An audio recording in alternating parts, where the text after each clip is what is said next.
I'm just going to ask one simple question. How many times can you ask the same question? Now, you think that may sound a little bit convoluted.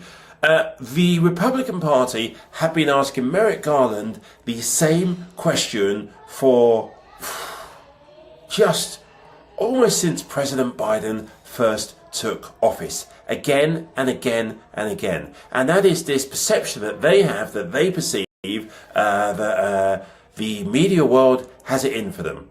Social media has it in for them. And it's all Merrick Garland's fault. It goes back to the days of when Fox News had nothing better to do than invent the deep state.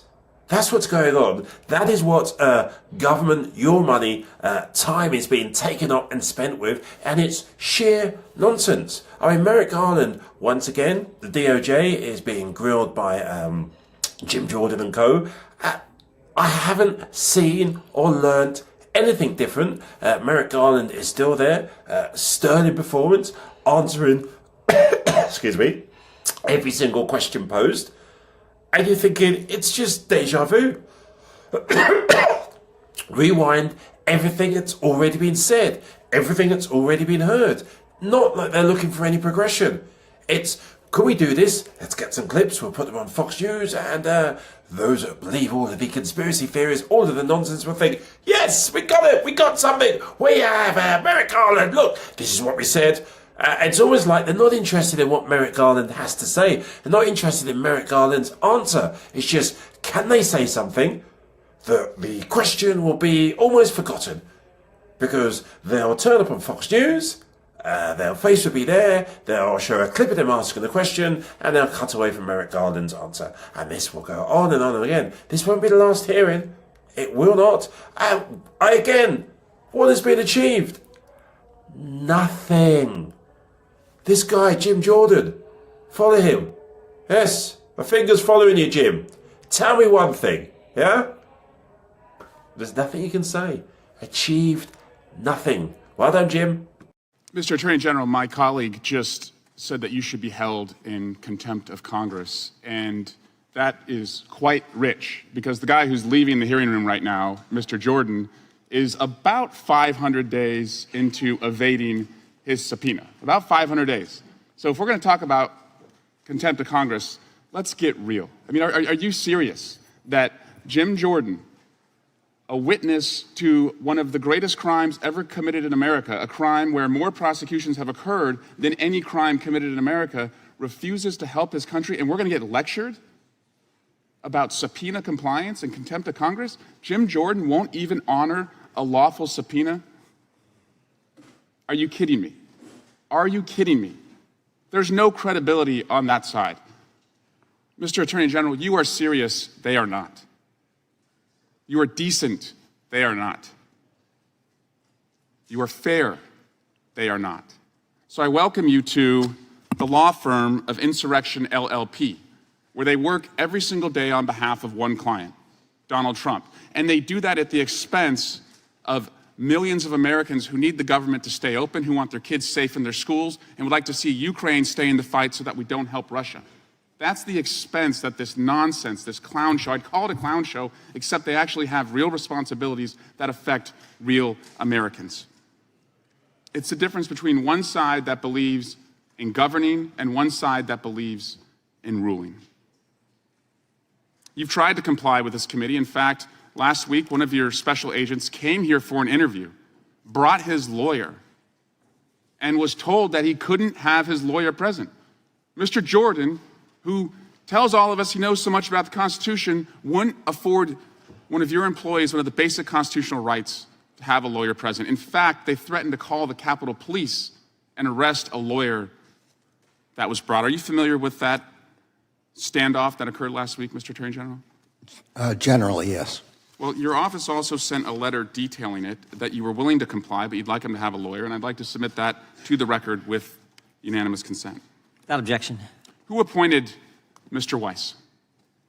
Well, Mr. Trump was the last person who appointed Mr. Weiss to the position of U.S. Attorney. I appointed him to the position of Special Counsel last month. Who initially appointed John Durham? Mr. Durham was, I believe, also appointed by President Trump. and Mr. Barr appointed him as special counsel. And again, these guys are so upset that Donald Trump's appointed prosecutors aren't doing enough of the corruption that Donald Trump wants them to do. So either they are just following the law, or they're not as corrupt, and they're not willing to go as far as they think that Donald Trump deserves. That's what they're asking to happen here. Also, doesn't it seem that they want it both ways when it comes to the special counsel?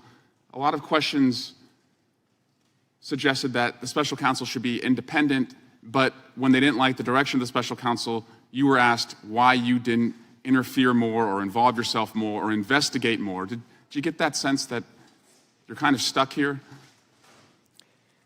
When I make an appointment, somebody be special counsel or prosecutor, the appointment is without respect to what the outcomes of the case will be. Your office has made a number of reforms to 702, targeting foreign nationals, but those reforms have not been put into law. 702 is also one of the best weapons we have to go after fentanyl. Can you tell us if you would support putting some of those reforms into law so we don't have to live administration to administration to see if they're going to be followed? I would. Section 702 provides us with the greatest amount, at least the Justice Department, every morning, the greatest amount of intelligence that we receive about dangerous threats to the United States. From foreign nationals? From foreign nationals. I am quite aware and sensitive to civil liberties concerns with respect to the queries, and for that reason, I put into place and I extended some of those that Mr. Barr had begun at the end of his term, and I put further ones in place. Those have led to a dramatic reduction in the number of queries and a dramatic reduction in the number of non-compliant queries. I believe those are appropriate reforms, and I would be in favor of codifying them, yes. Thank you, Mr. Attorney General, and thank you for coming and doing something that the chairman is unwilling to do, testify to Congress. I yield back. Gentleman yields back. I'm going to direct your attention to a video here that we're going to play. Obviously, that's a significant matter. It is an ongoing criminal investigation, and so I'm not going to comment on an ongoing criminal investigation. Were those pipe bombs operable? Again, the ATF is the expert. Again, it's an ongoing criminal investigation, and under long-standing policy, I cannot comment. As you know, this is a very active, ongoing investigation, and there are some restrictions on that, but Yes, we can handle classified information, and we fund your department, and so you need to provide that.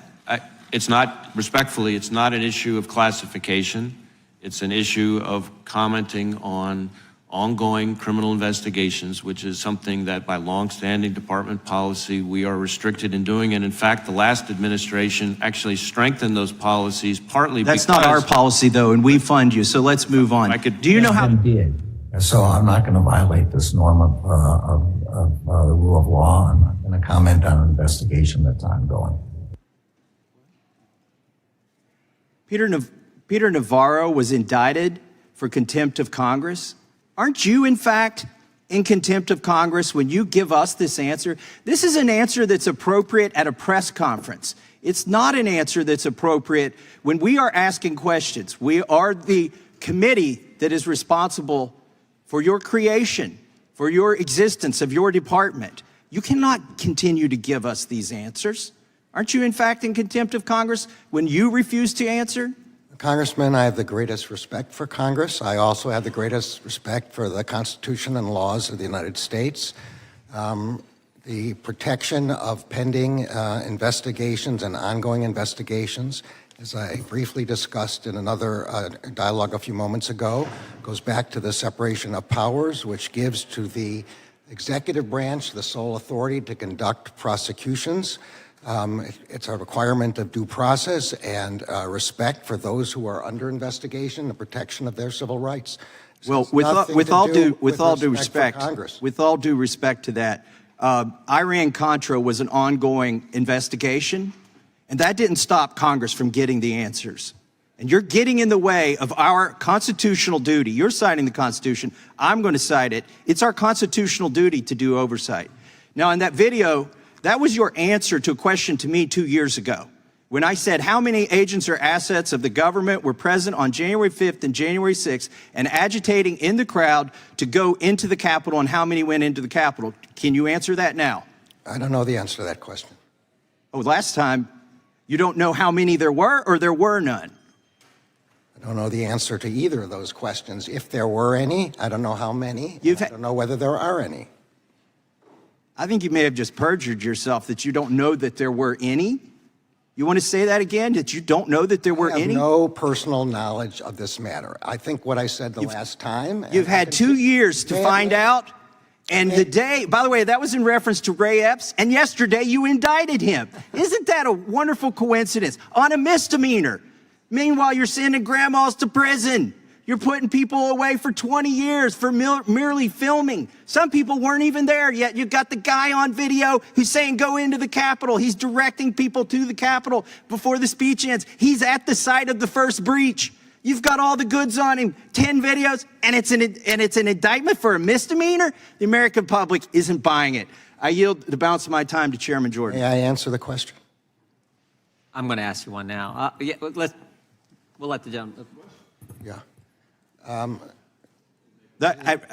Go ahead, but In discovery, in the cases that were filed with respect to January 6, the Justice Department prosecutors provided whatever information they had about the question that you're asking.